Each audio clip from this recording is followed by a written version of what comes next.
સુરતના Y junction ખાતેથી તિરંગા યાત્રાનું આયોજન કરાયું હતું.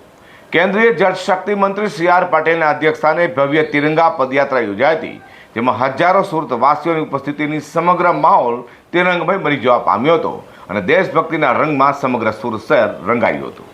15મી ઓગસ્ટને ગણતરીના દિવસો બાકી છે. લોકોમાં રાષ્ટ્રપ્રેમની ભાવના જાગે એવા આશયથી સમગ્ર દેશમાં હર ઘર તિરંગા અભિયાનની ઉજવણી કરાઈ રહી છે.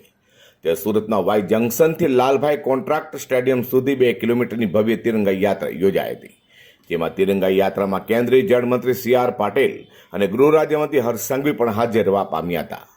સુરતમાં રવિવારે ડુમસ રોડ પર વાય જંકશનથી લાલભાઈ કોન્ટ્રાક્ટ સ્ટેડિયમના 2 કિલોમીટર સુધી ભવ્ય તિરંગા યાત્રા યોજાઈ હતી. ગૃહ રાજ્યમંત્રી હર્ષ સંઘવી અને સી આર પાટીલે યાત્રાનું પ્રસ્થાન કરાવ્યું હતું. આ યાત્રામાં બાળકો સહિત મોટી સંખ્યામાં લોકો હાથમાં રાષ્ટ્રધ્વજ લઈને જોડાયા હતા. 1200 ફૂટનો તિરંગો પણ આકર્ષણનું કેન્દ્ર બન્યો હતો, જેના પગલે તિરંગા યાત્રાના રૂટનો તિરંગાના રંગમાં રંગાયો હતો. આ યાત્રાના રૂટ પર 10 જેટલા સ્ટેજ પણ બનાવ્યા હતા. ધાર્મિક, સામાજિક, વ્યવસાયિક સમૂહ, સંસ્થાઓ તેમજ રાષ્ટ્રપ્રેમી નાગરિકો દેશભક્તિભર્યા માહોલમાં ઉત્સાહભેર પદયાત્રામાં જોડાયા હતા.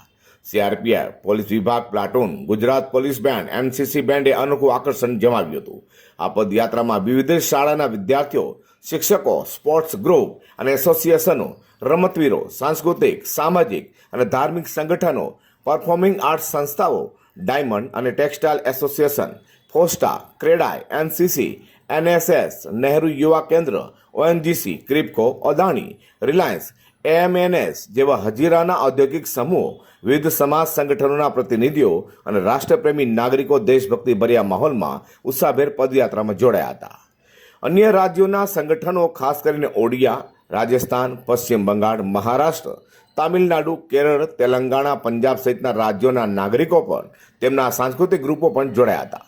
CRPF, RAF, rapid action force, Dawoodi Bohra સમાજ બેન્ડ, પોલીસ વિભાગ, platoon, Gujarat police band, NCC બેન્ડે અનોખું આકર્ષણ જમાવ્યું હતું.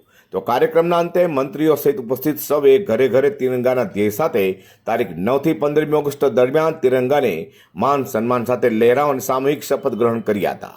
તિરંગા યાત્રાનો પ્રારંભ સિવિલ ડિફેન્સના ડિવિઝનલ બોર્ડર અને સમાજસેવક પ્રકાશકુમાર વેકરિયાના ગગનભેદી સંજ્ઞા સાથે કરવામાં આવ્યો હતો. અત્યાર સુધી રાજ્યભરમાં 11 લાખ તિરંગાનું વિતરણ કરવામાં આવેલ છે અને 9 લાખ તિરંગાના વિતરણની કામગીરી ચાલી રહી છે.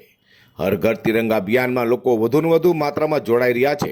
દેશભક્તિને પ્રજ્વલિત કરી રહેલા અભિયાનથી સમગ્ર રાજ્ય સહિત દેશભરમાં દેશદાજ અને રાષ્ટ્ર પ્રથમની ભાવના નિર્માણ થઈ છે. Bureau report G24 news.